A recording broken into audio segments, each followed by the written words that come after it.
पहले चलिए जानते हैं कि कम्युनलिज्म क्या है। ठीक है, एक्चुअली कम्युनलिज्म हमारे इंडिया में एक नेगेटिव कंसेप्ट है। मतलब ऐसा कुछ है नहीं, सिर्फ लोगों के मन में एक सोच है। ठीक है, ये जो कम्युनलिज्म है ये सिर्फ इंडिया में ही नहीं है। आपका मतलब ये नहीं कि ये सिर्फ इंडिया में ही है, साउथ एशिया में ये तरह से देखने को मिलता है। साउथ एशिया में जो रिलीजन को लेकर है, पर अफ्रीका, ऑस्ट्रेलिया, एशिया, अमेरिका, यहाँ पर कलर डिस्क्रिमिनेशन जिसे बोलते हैं, इसकी वजह से यहाँ पर कम्युनलिज्म है। ठीक है, तो कम्युनलिज्म हमारे इंडिया में इनका जो एलिमेंट्स हैं, हम इन्हें 3 तरह के बोल सकते हैं। एक है बिलीफ, लोग क्या बिलीफ रखते हैं। एक नोशन, लोग क्या सोच रखते हैं। और दूसरा है इंटरेस्ट, एक दूसरों का इंटरेस्ट अलग है। ठीक है, तो बिलीफ क्या है?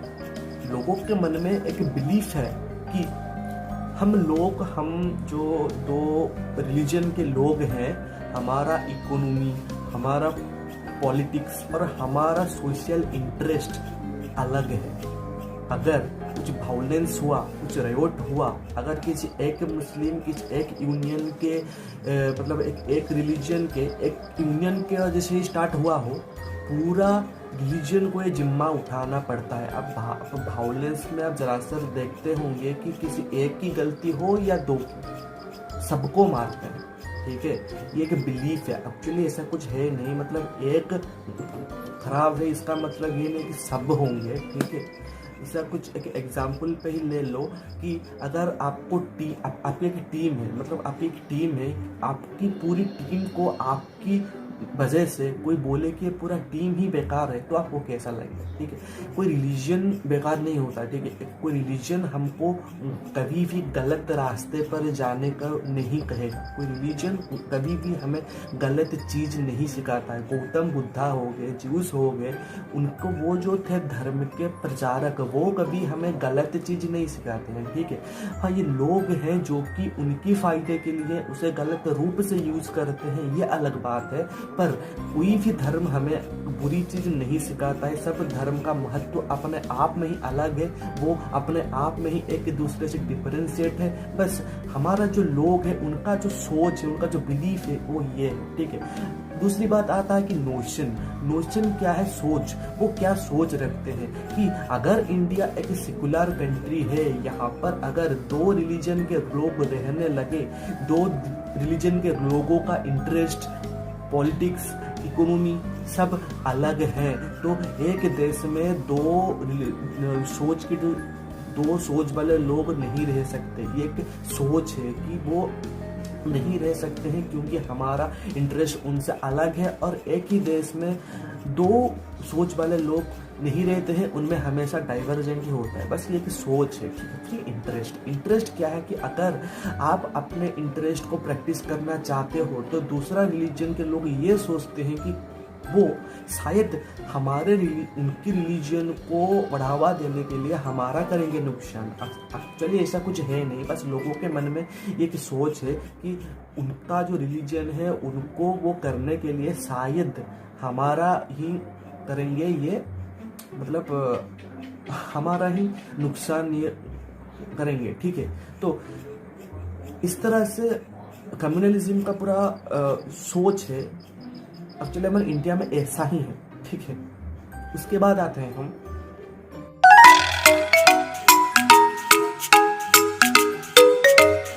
तो चलिए देखते हैं कि ये जो कम्युनलिज्म है कैसे ग्रोथ किया, एंशिएंट से लेकर मॉडर्न तक, अभी तक ये कैसे ग्रोथ हुआ और किन किन दौरों से ये गुजरा है, और कौन कौन सी फैक्टर्स, कौन कौन सी चीज़ें, कौन कौन से कारण अफेक्ट किए हैं इसे बढ़ने के लिए, कौन कौन सी लीडर्स इन्हें मतलब आगे लेकर आए हैं। ठीक है, चलिए हम डिस्कस करते हैं।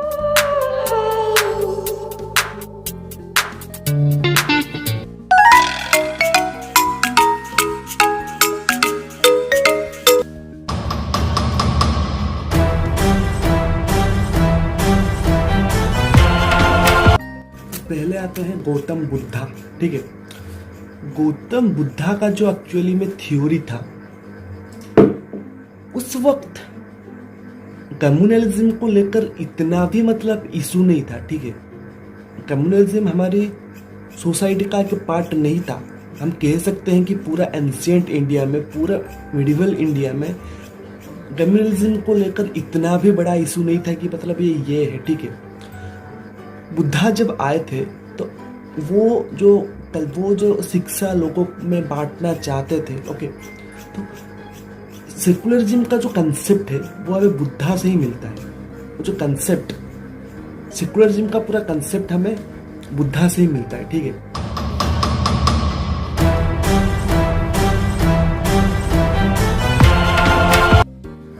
तो फिर आते हैं हमारे ग्रेट अशोका। अशोका के टाइम में भी कम्युनलिज्म को लेकर इतना भी वायलेंस नहीं था। वो बहुत ही रिलीजियस टॉलरेंस थे। मतलब कोई भी अगर रिलीजन को करता है चेंज, वहाँ पर ऐसे राइट्स नहीं होते थे। वो भावना नहीं थी कि हम हिंदू हैं, हम मुस्लिम हैं, हम सिख हैं। उस वक्त भी ऐसा भावना नहीं था। तो हम इससे पता चलता है कि एंशिएंट इंडिया में इतना भी कम्युनलिज्म को लेकर इतना भी मतलब कांड हो गया, इसी टाइप का नहीं था, ठीक है।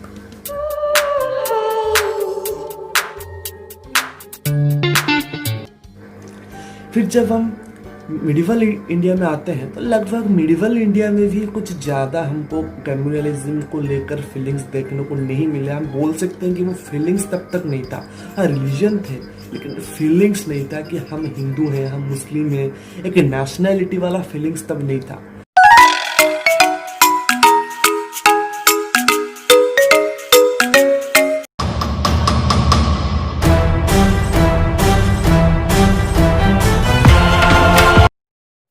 पहले हमारे इंडिया में आए थे कौन? गजनी, मोहम्मद अफ गजनी। तो उसने क्या किया था कि वो एक इन्वेडर थे, ठीक है। वो जब इंडिया पर आए थे तो इंडिया के जो मंदिर थे उनको वो डिस्ट्रॉय करके जो भी सारा संपत्ति था वहां से लेकर चले गए, ठीक है। मतलब हम ये नहीं बोल सकते हैं कि वो मुस्लिम थे इसलिए हिंदू की मंदिर को तोड़कर पैसा ले जो लेकर भाग गया, ठीक है। उस वक्त भी कम्युनलिज्म का फीलिंग नहीं था, ठीक है। वो आए थे एक इन्वेडर, तो वो लूट के गए। हमारे इंडिया में मतलब कुछ ऐसा नहीं था कि हम बटे हुए थे कि हम हिंदू हैं, हम मुस्लिम हैं।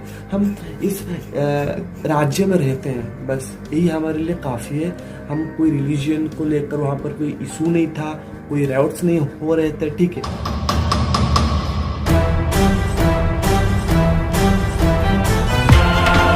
तो फिर आए हमारे मोहम्मद घोरी। घोरी भी बहुत मतलब हिंदू, सिख, क्रिश्चियंस इनका कत्ल करते हुए वो भारत को लूट कर गए।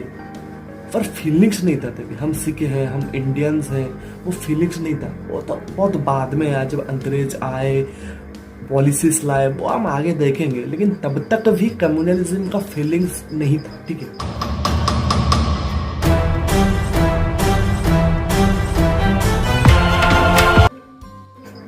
तो फिर आते हैं हमारे अकबर और शेर शाह सूरी। अकबर के टाइम में भी हम बोल सकते हैं कि कम्युनलिज्म को लेकर भी वहाँ पर फीलिंग्स नहीं था, क्योंकि अकबर बहुत रिलीजियस टॉलरेंस थे, ठीक है। वो जो जजिया टैक्स वहाँ पर लगा हुआ था हमारे इंडिया पे, उसको उन्होंने हटाया और एक लेकर आया टैक्स का प्रथा जिसे हम बोलते हैं, उसका नाम दिया उसने दिन्ही लाई, ठीक है। तो वो ऐसा नहीं कि वो सिर्फ हिंदू पर ही टैक्स था, वो सिर्फ मुस्लिम पर ही टैक्स था, वो सब पर टैक्स था। मतलब वहां से हमें पता चलता है कि तब तक भी कोई कम्युनलिज्म को लेकर कोई इशू नहीं था, ठीक है। तो फिर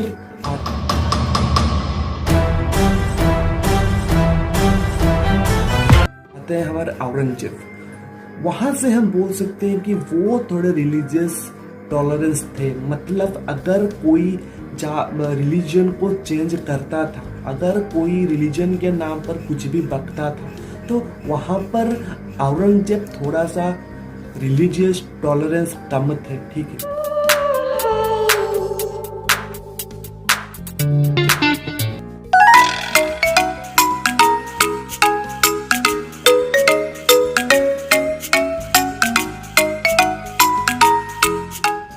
बस इतना ही, फिर मिलते हैं कि न्यू वीडियो पर और न्यू केस स्टडी के साथ। मैं आशा करता हूँ कि वीडियो आपको अच्छा लगा होगा। अगर ये वीडियो आपको अच्छा लगता है तो प्लीज़ इसे लाइक शेयर कीजिए और दोस्तों के साथ ज़रूर इसे शेयर कीजिए। जाने से पहले मेरे चैनल को भी कर दीजिए थोड़ा सब्सक्राइब और साइड में जो बेल आइकन है उसे प्लीज़ कर दीजिए प्रेस, क्योंकि वीडियोस मैं लाता रहूँगा यार केस स्टडीज़।